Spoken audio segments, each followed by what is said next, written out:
Aaron, what's your favorite day of the week? The weekend.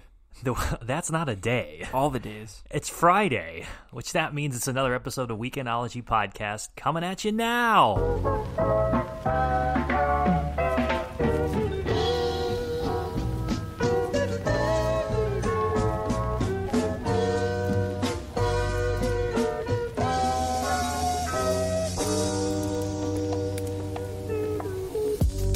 What's going on, Weekend Warriors? We hope everyone's having a great end to their week. Happy to have everyone on another episode of the Weekendology Podcast. This is the only, and I mean the world's only, podcast with the hottest takes, the best talking points, and the stories to spark your weekend conversation. No one else is doing that. No one else is doing that. I guarantee it. I'm serious. Yeah, there's no one else that sounds like a podcast that says we want to change how things are done or looks at changes in industries or certain stuff. So that's true. We're a very unique podcast. You are in the right place. So, as I said, this is the show where we talk about music, movies, sports, and more related to media, and we give our takes on how to change and improve them. So prepare yourself, because we are live. I'm your host, Will Deichley, alongside the main man himself, Aaron Berg. Aaron, what's up? We'll do it live. We're doing it live. Well, kind of live. We're recording, but... Semi-live. You guys get the picture. Recording live. Yeah, we're recording live. If you're new to the show, welcome. If you're a return listener, welcome back. Episode is in collaboration with Colin Kessler of The Big Red World. They're a podcast publishing platform with podcasts like Six Drunk, One Sober and The House That Rick Built. Yeah, and check out The House That Rick Built's latest episode. You'll see your boy talking about being the mascot for St. Louis University. Yes, I forgot to give you that shout out too. So our own Aaron Berg is on The House That Rick Built, so check him out.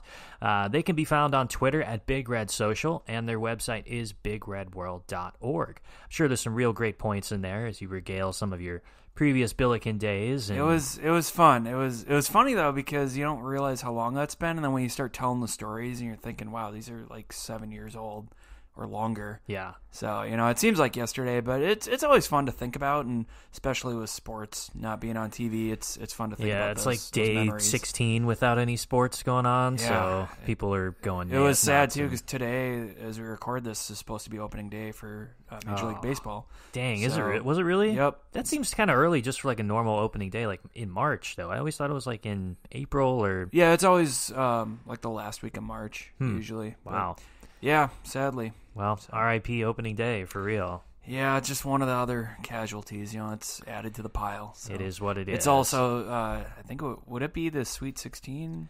It would be the Sweet 16, yeah, during this time. Or, like, going into the Elite second 8. round. I think it would be going into Sweet 16 right now. Okay. So, That's that really sucks. heartbreaking for me, because I just feel like March, that's what you focus on. Like, Never filled that's out a the work bracket. distraction is just college basketball. Yep. And then opening day comes, and you just get all those distractions. Now that's when you have like 7 different screens, like your phone, laptop, 2 computers, like your iPad with like all the different games going on, TV on, and then you look at every like update. Yeah, you're checking your bracket, pretend like you're working and everything. Yeah, now we just have to work and there's listen to the Weekendology podcast. There's nothing. Now to we're the only you. distraction. We are the only distraction.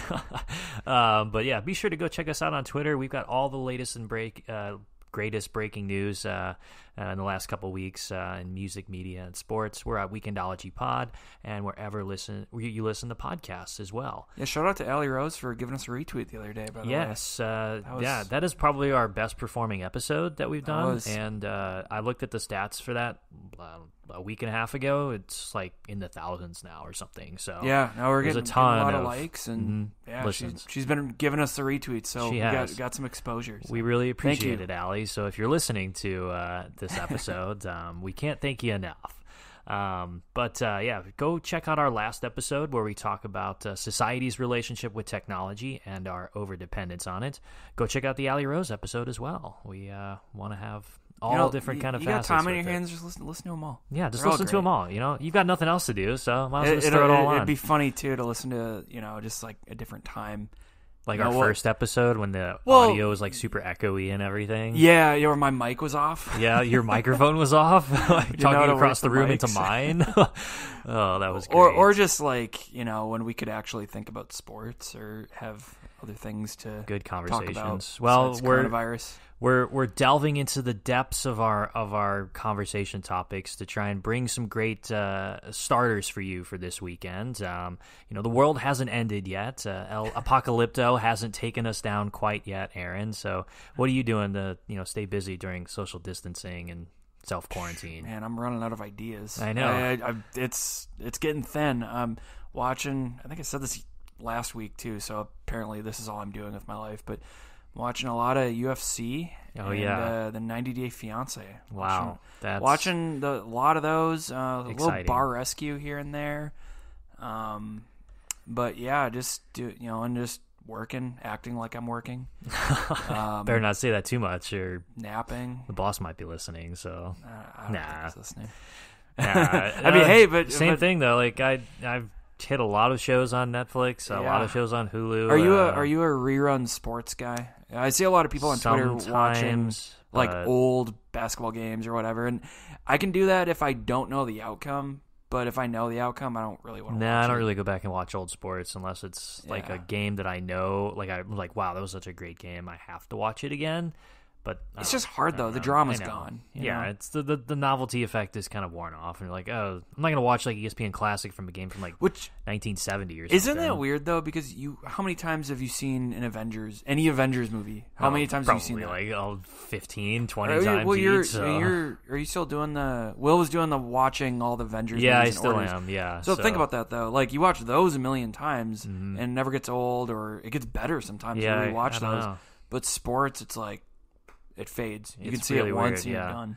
I don't know. Some things have more replayability, I guess, than others. So movies are timeless in a sense. Sports, I guess, are timeless, but like they're more of like a time gate type of thing. Yeah, so. it's just sitting around and watching TV is all I do now. I've been thinking about that. I'm like, why is it that really makes you really think about what you do with your spare time and how you spend time that you're not working, or how your downtime is. But everyone's grounded and travels on hiatus for the foreseeable future. So since we're both in the travel hospitality industry, I thought we'd be a great time to explore some of the trends and changing areas in the travel industry and talk about what could happen after this whole social distancing thing. What are the things that are going to really affect certain areas in the hospitality world? And since we're both experts on it, Aaron, we're gonna tell them how to get out of this. Exactly, we're gonna tell all of these travel companies how to do it. So Southwest strap Airlines, American Airlines, exactly, Marriott. This is how you do it. Get ready. Just listen to Weekendology, rate and subscribe. You're good. Well, that's like the whole theme too. Is like we want to inspire change among some people. We want to get people to go out, do some things they haven't done before. I think too that's even though we're not experts on anything, it's good to get another opinion on how to change it and think maybe there's a better way to do it or a different way. Could be. So would you consider yourself like a world traveler, like a globe trotter, a jet setter, or something like that? Yeah, I mean, Wanderlust is a Wanderlust, my, a Wanderluster. My location on Twitter. I like traveling. I've been to, I think I've never written it down, and it depends what you consider going to a state, because do you consider driving through, going to a state if you've stopped? No, you gotta stop and experience it, or be there for. But longer if you than, stopped somewhere and done something in the state, does it count? I guess that okay, I've been to around 35 to 40 states. Okay, that's a good amount. And then I've been to, I think, 10 countries. Okay, so you're a jet setter. Yeah, then, I'd say you're a wanderluster. Yeah, I've been to Europe twice. If you count Turkey, I've been to Asia. That's cool. Yeah, I've been to Canada several times. So what's your favorite place you've traveled so far? I would in my life, I'd probably say, that's really tough because they're all so different, but I'd probably say Turkey is the most unique because it's got so much history. The culture is so different. Food is really good. Weather's nice. and I went to the Mediterranean part when I was there, so I want to go back and see Istanbul because I haven't. That would be cool. I think Turkey would be a cool place. Yeah, to I went go to Ephesus when I was when there. they're not having a coup or government well, disruption or something. So that's what was really interesting because So I was doing tours there, like walking tours. Yeah. And when I was there, they were telling us, they're like, you got to be careful, and everyone would tell us when we were preparing to go there, like, oh, be really careful. And there was some riot going on in Istanbul at the time, and we were on the southern part, so it didn't affect us too much. But you do have to watch your surroundings. But it's like being in St. Louis or even in Dallas, True. Anywhere. Yeah, you got to watch out. Sometimes. Yeah, so be vigilant. It was a lot better than what people give it credit for. Safety raging wise. Governmental upheavals aside, you seem to have traveled quite a bit. What are some of your, I guess, some of the trends that you've noticed within the travel industry, before this whole coronavirus thing hit? Oh, man. Trends. I guess anything that's made like your experience easier, or things that, travel companies are focusing on more, or... I mean, for my experience, utilizing the travel companies. Yeah, just as a consumer. I would say, just customer service is number one, and so I think that's the way, because it's going to be a really long road to get back in these people's good graces. They need, number one, and it might seem obvious, but focus on customer service. I mean, how many times you go on Twitter and you see so many people complaining about an airline, people tweeting getting thrown at an off airline, of United Airlines, tweeting at any transportation of any kind, or maybe a cruise.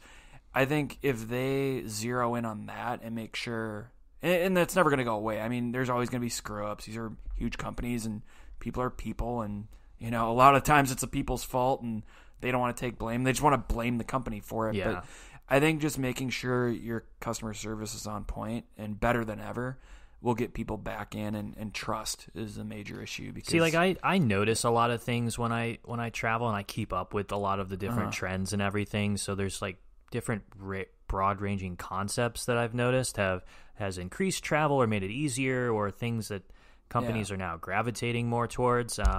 I always see these ads on Instagram or Twitter, or even like Expedia or something, about experience economy.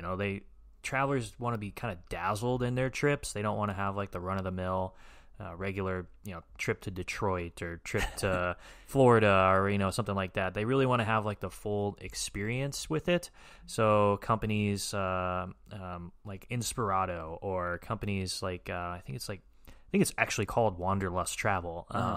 They're offering like experience package trips for some of these like people, so you can go and have the trip of a lifetime. But I think a lot of people put more stock into creating experiences. Yeah, you think about like the cruise industry. I mean, that's the point of going on a cruise. Exactly, like because, when I went to Turkey, I went because I was on a cruise, and cruising the Mediterranean because I'm so fancy. Yeah, well, it's that luxurious experience. Too. Right, it was fun because I didn't have to think about the process of getting there. I didn't have to deal with, this flight is so long and inconvenient and all that. I got all the fun right there. They made it really convenient for us. We got to stop in other countries, and it was great. And it was a full, total 360-degree experience. And they care about you, because you got all the amenities you could want. Everything's comfortable, all that stuff. And I think that's why people go on cruises, more so they can skip, because traveling in and of itself is not fun. The getting there part is fun, but the process is super annoying. And so, I think you're seeing that more where flights even, they're making flights, putting TVs in every seat now. They're making planes really nice. You can look at where you are in the trip. Yeah, and we talked about this in a couple of our other episodes. From I think the tech last one, episode. Tech one, and then we even talked about it in like the full coronavirus episode that we did too. But you're right too. Like traveling from point A to point B is really tedious and boring and annoying. So, and again, that goes into thinking about the customer. They're actually thinking about, okay, that goes into customer service of how can we make this better for you, because it's about you, the traveler. Yeah, they want a more streamlined and kind of like enjoyable experience as well. Obviously, tech in travel is like a huge trend. A lot of the changing areas are driven by technology. We talked about that a lot before, like mobile boarding passes. There's even like smart hotel rooms where you can like change the thermostat. There's voice controls where you can say, hey, I want to order room service, or hey, turn on the TV, or so on and so forth. One of the cool things was what Lufthansa is doing, the German airline company, is they're allowing you to track your bags via their app. So you have peace of mind to make sure that, your bag arrived on time or it's That at is this one of the most gate. nerve-wracking I know. parts of traveling. I used to never... I used to always try to just shove everything I could in a duffel bag because I'm cheap and I don't want to pay the $25, now $30. Oh, that they no, make it's you sometimes pay. it's like $75. Yeah. Like, I think Well, when some we went airlines... to London... Yeah, it was like British 100. Airways was charging like $90. It was like $100. Yeah. Yeah. It's Crazy. terrible. No, I agree. The most terrible feeling is when you don't see your bag at the end of that carousel. And exactly. I would do that because I just didn't want to risk. I've had my luggage lost, quote unquote. Yeah. I got it like 3 days later, and only happened a couple times. But just if it happens to you once, you always think You're about screwed. that. Yeah, and then you're like, well, I guess I don't have any clothes to wear for the next couple days. Or It's funny. So funny you bring that up. do you Going not back, have any clothes or something? No. Well. So going back to what I've been doing on my isolation period, 90 Day Fiance. I don't know what you want to do without clothes in your isolation period. Can we move on to a part different topic? But on 90 Day Fiance, the guys would go to like these far away places, and they have all these carry-ons. They don't have clothes in their carry-ons. Like, what are you doing? What do they have in their carry-ons? I don't know. then? I'm like, why? And then, of course, they always lose their luggage. Like, dude, you have geez. 2 backpacks on this flight. Why didn't you think, I'm going to put 3 pairs of clothes in here because I'm And bringing... it's not like you have to dazzle the other person with like your apparel because they don't see. Is that the one where they don't see you or? They dated online. So that's Love Is Blind. Sorry, I'm not up with the whole dating shows. Well, and but everything, I'm just saying, it's just funny when like I've noticed how many people bring on carry-ons and they don't put clothes in their carry-on. That's true. Yeah. Why wouldn't you do that? Who knows? I don't know. Some people don't think properly. So It's just incredible. It's like just throw some Just clothes in your carry-on. open Like, up your brain tank, that, brah. that way, if you do lose your luggage, you got it covered. You got the backup Exactly. plan. See, you get advice on this podcast too. CEO, we're just trying to help Life you, advice. trying to make sure everyone's got a great experience. One of the other things I noticed was location-based data, and this is a huge thing that smartphones obviously use now, but a lot of the travel companies or even just like entertainment companies use location insights to help see how many how people are using a space properly. They use it to predict and suggest certain activities to do while you're around the airport or the hotel or even like large public gatherings. You've noticed like any location-based type of things where maybe American Airlines suggests things or certain, I guess, tourism companies suggest certain things to do or like Foursquare does that. Okay. No, I haven't, but I just think because I Okay. haven't looked into it. Me personally, but have Yeah, you? so pay attention to that kind of stuff because sometimes like on Google they'll track your location and they'll say since you're around in this area you should do this. If you're looking for... I've seen that on Expedia. Okay, They'll do Expedia that. does it Yeah. as well. So it helps with tourism and it helps with like suggesting things to do. And I think it's really cool too because it gives the travel companies the ability to like personalize a whole lot better for the consumer. Right. And makes everybody's experience a whole lot better. I mean, I'd like to see what there is to do if I'm going to, I don't know, Tallahassee or Florida or whatever in some city I've never been to. Tallahassee, man. I would just I don't know go why to I picked Florida State Tallahassee. games. That's all I would do. I don't know, Go to Boston T-Pain's or house. pick a major city, LA or something. I don't know, but that brings us to like the personalization aspect, which is our bread and butter, Aaron. We love personalization, and it's true. Like travelers want to have an enjoyable, interactive experience. Is this an episode just advertising Epsilon? It could be. Who knows? This is the only like true Epsilon part that's in here. But Doing an it's Epsilon commercial on the podcast. It's a trend that's in the travel industry, Aaron. Yeah. No, I think it's super important, and I think this is not a commercial for our day jobs. Swear to God, but No, it's not. but although if you do need personalization, you know who to call. we me or know Will. how to help out. But no, I think that's another way to get out of all this is that focus and a hyper focus on it because that trend was going on already. We've been seeing it for years. With just personalizing and doing like what you've said. Where they're suggesting more and more. But I think if they can keep doing that and in better ways and just like I said. Always going back to doing this for the customer and making sure we can make the experience as perfect as we can and as seamless and easy as we can for them. Yeah, I mean, I didn't even know like what personalization meant before I started Epsilon, but I mean, it makes so much sense because with the more luxurious aspect of it and, you know, the enjoyable experience, it's true. Like, I want to have a great, you know, trip from point A to point B, from when I get the Uber to when I go to the airport to get on a plane to. And it's always been that way. I think that's what's funny is, you know, now these companies are utilizing that because, I mean, people have always wanted to know, what do I do? I'm in a new city, you know, especially before the internet, you know. Oh, I know, yeah. I just think this has always been something people are searching for of, okay, how do I easily get from point A to point B? You know, what can I do when I do get to point B?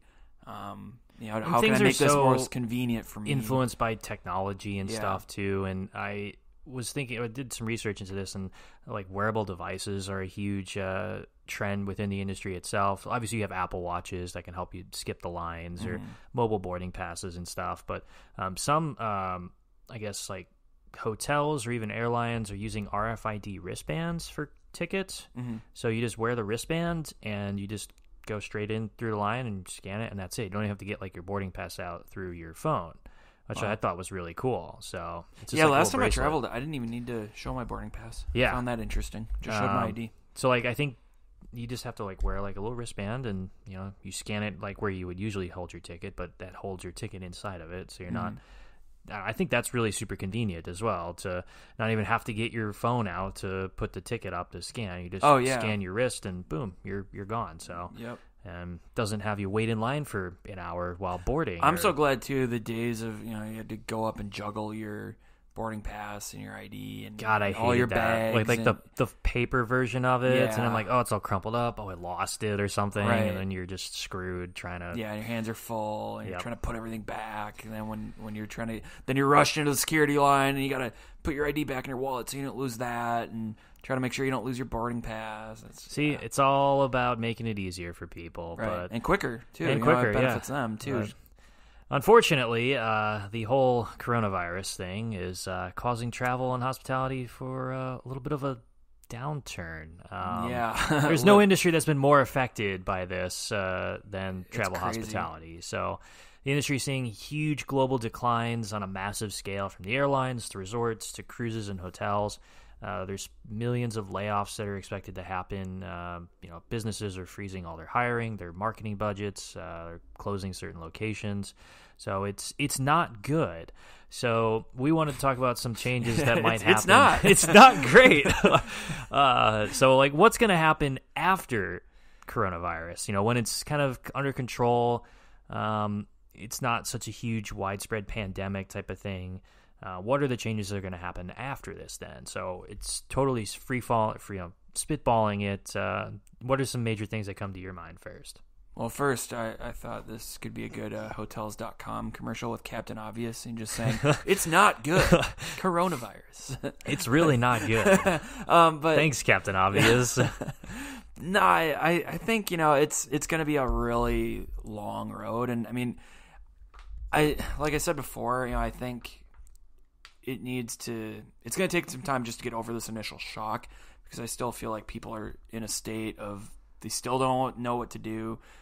I mean, it's changing every day. Every hour we're getting different updates. And yeah, it's crazy. More and more things are shutting down. More states are doing the full shutdown of businesses. And it's just really, we're still in this uncertain time. And I don't think it's going to change insane, for a while. like how fast it changes, and how it's going to affect this industry going forward. And it's really far reaching too. I think the main thing though is just, like I said, just earning back that trust, because I think there was some of, you know, a gap in nobody trust really liked the airlines too much anyways before, because I mean they're or travel agents or anybody, you know, they always were like, oh, am I getting screwed here? Like, where can I get a better deal? You know, the airlines charging more and more for bags, like we talked about, you know, like just little things like that were adding up. And I think people were finally realizing, like, well, there also all the cruise ships, you know, cruise ships crashing, you know, there's just all these bad things happening with it, and then this happens. And so I think it might be a good, it's not a good thing, obviously, but like a silver lining of this whole situation for the travel industry is it gives them time, as well as individuals. You could look at this as a time for a reset. I was just going to say, I think it's a great time for them to like really reevaluate what they didn't do well beforehand and what they can do better of going forwards. Right. Especially with like some of the health standards and stuff too. Are we going to see larger health screenings for people before they get on airplanes? Are you going to have to pass a thermometer test or answer questions about your health before you board or even buy the ticket for or an just airplane? how much are they going to clean a plane or a cruise ship? Or exactly. I think that might be good, because I'm sure I haven't seen any studies or anything like that, but I'm sure. Yeah, this is all speculation, but right. And I'm sure though there's major issues with the cleanliness of or hotels. That's another thing. That's huge. I don't know. Have you ever seen the show on Netflix, Another Dirty Room? No, but I've seen Hotel Hell from Gordon Ramsay, where he went around trying to fix hotels. And, some of these ones are really bad. What would he do on that? He would help the hotel get its stuff together, and he would investigate some of the rooms, and they would be just so disgusting and poorly managed and not clean at all that he'd be like, this is ridiculous. I can't be here. So kind of like his other show. Yeah. Okay. Mm-hmm. Yeah, Another Dirty Room is it's less serious. It's literally three friends, and they just go to these super cheap places you would never stay. I mean, $40 a night rooms, and just basically just pointing out the blood on the wall it's bad. I was gonna say that sounds like my hostel in Italy from when I lived abroad, but that's not that bad. Jeez. No, they'll blood do on the wall. No, they literally. I mean, they're trying to find the dirtiest places they can, but they'll go and they'll spray the wall with whatever that chemical is. Like the FBI uses to. Oh, to black see light, yeah, like that sort of thing. There's a chemical you can spray and then shine the black light on it, and I mean they will see it looks like people got killed in these rooms sometimes. God. It'll be everywhere, but you would never see it. Jackson Pollock painting or something. Yeah, it's crazy, and it's just it made me after I watched that, it's 10 episodes on Netflix, but it's interesting because you go to hotels after that and you're thinking or just bed bugs or just showing that they haven't cleaned these rooms in years. So I think it's a chance, especially for hotels, no matter if it's the nasty, low budget ones or, the fancy, the Four Seasons or the Ritz Carlton or one of those. How clean are your rooms actually? And to reevaluate. It does raise an interesting question as health standards and stuff. I mean, are we maybe going to see airplanes have less passengers on them to avoid, I guess, spread of disease? Yeah, and that's another thing too that I noticed in traveling. How often planes are overcrowded. It was every time they were crazy. Just trying to shove as many people as they could on the plane, and then you get the overhead bags, and people can't fit their bags up there. And then I think I was on a flight over Christmas, and there was 250 people packed on this little it was filled to capacity. And then they're offering $1,000 passes to you take can another get flight. 77,000 free miles if you sign up for this thing or whatever, and you're just I just want to get off this plane right now. And I think you're going to start seeing them kind of take a step back. But it's interesting because they're going to need money. And so that's the. But how do you earn their trust back? Though? Right, and that's the catch-22 here is they need your money, but they can't come in guns blazing and we're gonna just jack up all the prices because, I said, they got to earn the they got to earn the trust. What happens? Do they decrease the prices then? Do they offer better accommodations for the airlines? Will the hotels or the airlines offer ultimate packages to entice people to come back, or come back, free 2,000 miles are on us or something, or I don't know. I really think, in my opinion, they need to just start with a full, listen, we care about your health, we care about your safety, we care about you as a traveler. This is why you should pick us as a hotel, or as a cruise, as a plane, as taxi cab service, any transportation at all, as an agency looking to send you somewhere, and telling them that we care about your experience, we care about your health and safety, we care about how everything is as a consumer because you picked us. Yeah, I mean, obviously that's... Instead of just... Because to me, people are going to... I mean, think about it. If they just went and said, hey, we're going to give you all this free stuff and we're going to like hook you up, you're going to see through that pretty easily. And you're going to think, what's the catch here? You know, which I think people are already doing. So I think they got to be careful about that. I think an interesting thing is what happens to the dining quarters of some of the hotels and resorts and cruise ships and even like the restaurants in the airports. Mm-hmm. I was talking with somebody and they said there could be like little cubicles placed up to encourage social distancing or a more private dining experience, or maybe even less tables in the restaurant to have them spaced out more. Well, and that's something I've wondered just in general. How, not to get too much off topic, I don't know like what the term is for like the queue or like number of customer flow or something, that people in, people out. Throughput? Maybe throughput. That's what it's called. Yeah. I don't know like how that is all determined when you open up a restaurant or like a certain limited space area, but I mean, I don't know. You're going to sacrifice money for... Well, and that's an interesting part, and that's why it makes me wonder. Not to go too far away from just the travel industry, but it's in like the hospitality areas, like. But just how far are we going to take social distancing, and how long is that going to be? I mean, are we going to just instill this in our culture of, watch where you breathe on people and watch how close you are to people and how much you touch people or your face or that sort of thing? I can see it going both that could ways. Be an installation just permanently in our culture. It could. Like, I could see us having like a knee-jerk reaction, like, yeah, it's totally ingrained in us now. Like, there's all these sweeping standards and regulations put in place. But knowing people and themselves, I can see like, oh, we're good now. We're back to normal. And then we just have the same problems as before. But think about 9/11. I mean... True. How that shaped security. They still, I think they take it lighter than they did 10 years ago, maybe even 5 years ago, but they still do the full body scanners. Oh, they still, they pat you down. They put you in the 360 rotating. They'll look at your bag. They'll question you. They'll do the whole thing. My bag is a check every time I fly, and it's... Right. I me get too. It. I know. I feel like they always pick me on those. Yeah, they always pick me. I get it, but I'm like, I don't have anything in there. Like, I just have a toothbrush, and that's it. Like, some soap or whatever. What are you seeing on that? But, yeah, and I think, looking at that trend, and I think it definitely could be the same way where we are going to see these permanent changes. We could. Which is good. I think it is kind of that, like I said, that reset of thinking, are we really being healthy in our actions every day or being smart? No, we need to change. And so one of the cool things or interesting things I was like for buffets for hotels or even just in general. Like, oh my gosh. What are the buffets going to do? Like, are they going to get rid of those completely? Are they just really going to... I can't see them coming. You almost have to. Yeah, like I don't it's see so unsanitary. I've thought about even that like buffet way restaurants before like this stuff happened. Golden Corral or I don't know. Go. Red Lobster I think does some buffets at times. Well, I mean already I think the buffet industry was not doing well. Like Old Country Buffet is darn near shut down. That's true. And then you got and if they get rid of buffets though, I'm gonna really miss my Easter brunch buffet.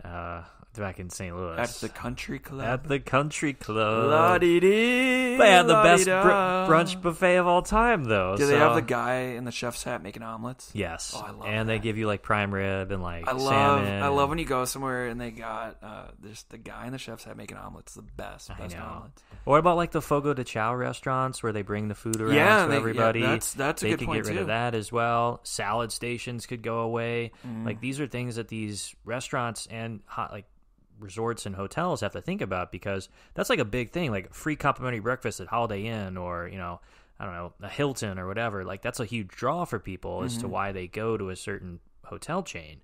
And casinos as well too. Like there's packages where you get entrance for a free buffet if you spend in this amount. St. Louis, I would only go to Ameristar just for their buffet. Their buffet was so good. See, there you go. I'm not even that big If they of a give gambler. the buffet away, they've lost you as a customer forever. I'd go spend my money at the casino because I'm like, oh, okay, the casino's across from buffet. But you wouldn't be going for the casino first. No, I'd go for the buffet, and then I fell for their trick because they're like, haha, you're here now. Or something. So you ate all our food, now come on and gamble, spend more money, buddy. I think it does raise an interesting question. It's like how the experience for these hotels changes. are they going to focus more on automated services? Will those become more prevalent, like self-serving kiosks or maybe like energy management stations? Will they reduce exposure by not serving room service, or maybe room service will increase then and not have in-person dining experiences? Will they even have health screenings for their guests as well? I would probably hazard a guess is to say that they're going to take everything back to square one and really try and focus on, okay, well, how can we make a good experience for these people, but also adhere to these people, like they don't want to overshare or have too many people. Are they going to limit certain people in the hotel at certain times? Yeah, and I think that's where they got to be careful, because how far do you take it without sacrificing the experience? Right, and you have to have safety precautions too. Like, how do you ascertain as to who gets health screened and who doesn't? And then you have the issue of people saying, "Oh, you're picking me because of whatever, because I'm from another country or ethnicity or right, certain stuff like that." Or how do you tell, like, okay, well, I just have a cold versus, okay, well, you could have coronavirus or something. Like, it's really hard to tell. Or if you have a pre-existing health condition, right. Are you going to have to fill out paperwork for that? Then you have legal issues with that. Be like, oh, we're denying you service because of a pre-existing health condition. So I mean, it's tough, and I think it does open up that issue of if like you said, if I have a cold and then you travel and then they're going to do all these like tests or all this background checks on you, to see how healthy you are, and it's like, come on, man, like I'm gonna get a cold on a plane, like that's just inevitable. I can't help it. Bound to happen. That's just literally just being around people. So, and I think I'm gonna say this right now. I am so tired of every time someone coughs or sneezes, they have to announce like why they did it. Oh, like, I've not been privy to that, so I don't. Do you do that then? I don't do it because it's like, hey man, it's a bodily function. Sorry, like, I'm coughing. I have some spit in my throat or something. Oh yeah, you haven't heard people doing that? No, I've not. Yep, a lot of people are doing that now. Oh dang, because they don't want to be accused, because like they'll give you a dirty look if you if you have spit in your throat and you're like, excuse me, and then people look at you and stare you down in a store and you're like, hey man, like I'm a human. I don't have coronavirus. I just have like a tickle in my throat. Yeah. People will do that, or they'll be like, "Oh, sorry, it's allergies or whatever." It's like, come on, man. Like, dang. Let people just. I didn't know that was happening. Let people cough. Let people cough in peace. But so in international travel, then. So what do you think would happen with that? Do you think countries will tighten their borders a little bit, or? Yeah, I really do. I mean, even like a year from now, when hopefully the pandemic is quelled. I think permanently, just because all countries, yeah. Just because this is so global. This isn't an American thing or a Chinese thing or an Italian thing or whatever. Like, and every day we're seeing more and more countries. Look how fast Spain just rose, in cases. And do you think America we're ever going to go back like, to Italy? Like, should I just cancel my Italian trip for 2021 then, just right now? I'm kidding. I'm kidding. I was going to say, are you going there? It's pretty cool. But... Yeah, I'm going to the epicenter of the pandemic right now. Wuhan, China. I bet flights will be cheap. Actually, there's no cases in Wuhan anymore, which is great. Yeah. Second day in a row that they've had no new confirmed cases. Italy is still good news on fire, but I think you're right, too. Like, countries could tighten their borders. We might not even have access to some of these countries for years after this. Yeah, I just think I don't think we're gonna get that extreme, but I think we'll get to the point where I just noticed you have a map of Italy on your wall. That's really funny. I do have a map of Italy. I just looked over and there's a map of Italy sitting It's a map there. of all the that's soccer where all teams, the coronavirus places are. All those dots on it. Yeah. Just I got you're tracking it, writing them down. I got it like 8 years ago, and I was predicting, coronavirus spread. So, you predicted this. You could have stopped it. No, it's a map of all the soccer teams in Italy, but no, I think it will be. It's going to get to that point where, we're going to get. I don't think they're going to close them down or anything like what we have with Canada right now. But shut it down. Shut it down. Shut it all down. We're done. But no, I think we're going to get to the point where we are a little more wary of where are you coming from? How healthy are these people? And that sort of thing. So do you think we could see like a decrease in travel, like overall? Just people just like not traveling, like instead of summer vacation. I think people are going to be smarter about staycations. why.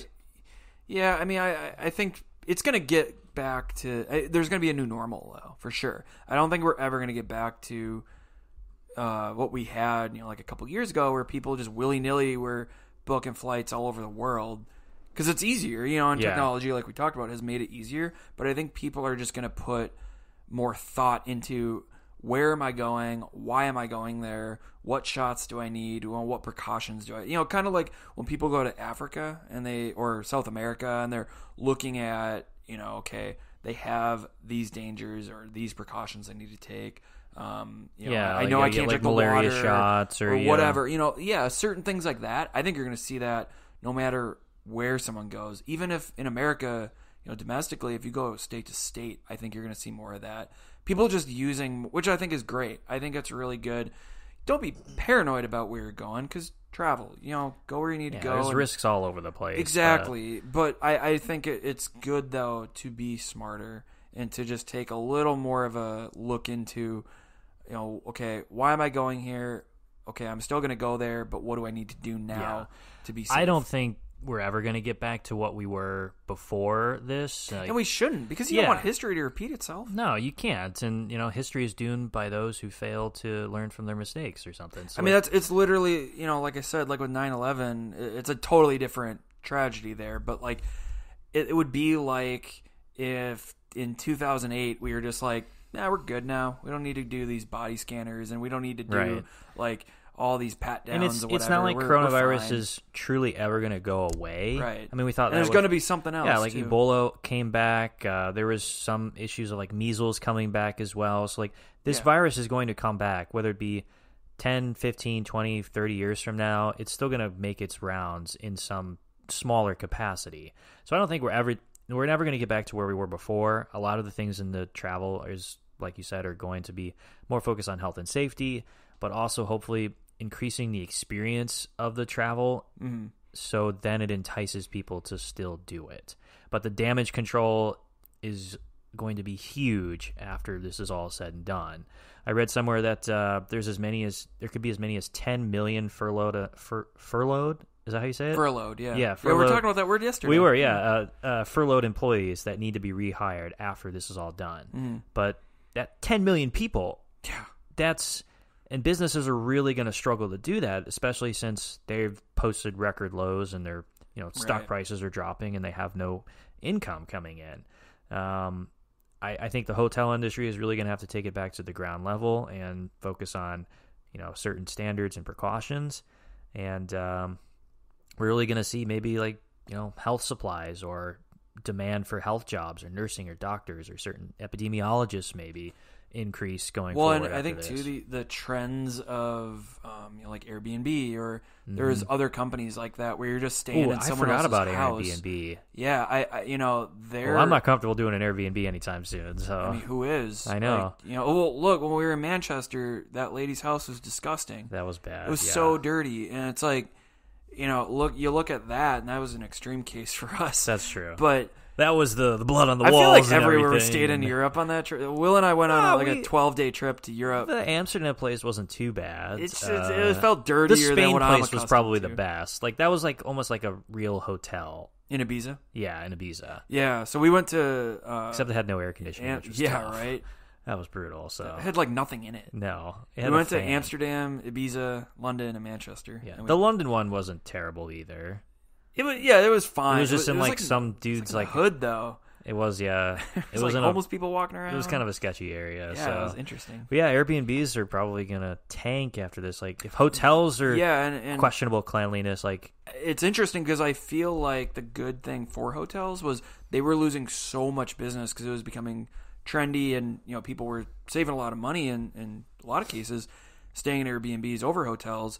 And now I think we're going to start seeing that shift back. Same with Uber. People getting into the taxis are coming back then. But seriously, I think this could happen where we were seeing people say, "No, I want to save money.